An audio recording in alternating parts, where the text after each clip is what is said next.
1 year after lifting the national championship trophy, Ohio State entered the season with expectations of doing it all over again. Even after falling short in the Big Ten title game, the Buckeyes were still viewed as the team to beat when the playoff arrived.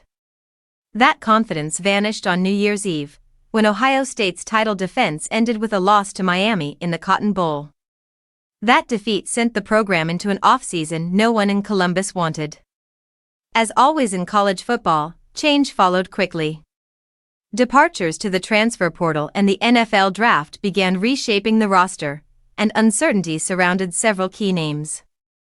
One of those questions was answered decisively. Wide receiver Carnell Tate officially declared for the NFL draft, choosing to take the next step in his career. Tate was a productive weapon all season, finishing with strong numbers and multiple big performances, even though he was limited in the loss to Miami.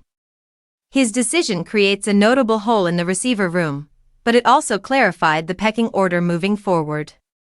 While Tate exits, Ohio State received massive news in the opposite direction. Jeremiah Smith confirmed he is returning to Columbus.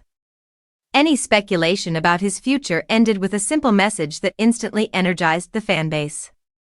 Smith isn't just another returning starter. He's one of the most dominant receivers in college football. Smith followed up a historic freshman season with an even stronger sophomore campaign, cementing himself as the focal point of the Buckeyes' offense.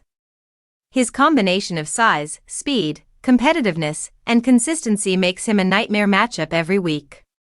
Coaches and teammates alike rave about his work ethic and mindset, and head coach Ryan Day has repeatedly highlighted his intensity and leadership.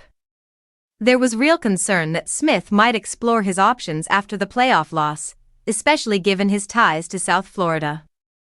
Miami would have made an aggressive push had he entered the portal.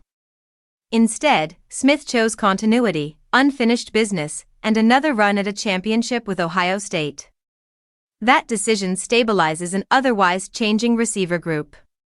Ohio State has already seen multiple wideouts depart through the portal, trimming depth and forcing adjustments. While those exits didn't heavily impact last season's results, replacing bodies is still necessary. Day will likely turn to a mix of young talent, incoming recruits, and portal additions to rebuild the room around Smith. How that group ultimately looks remains uncertain. What is certain is that Ohio State still has one of the most dangerous players in the sport. With Smith back in scarlet and gray, the Buckeyes retain an elite centerpiece to build around. For fans, that's a reason for optimism. One of college football's biggest stars isn't leaving. He's coming back, hungry, motivated, and ready to lead Ohio State into another season with championship expectations firmly intact.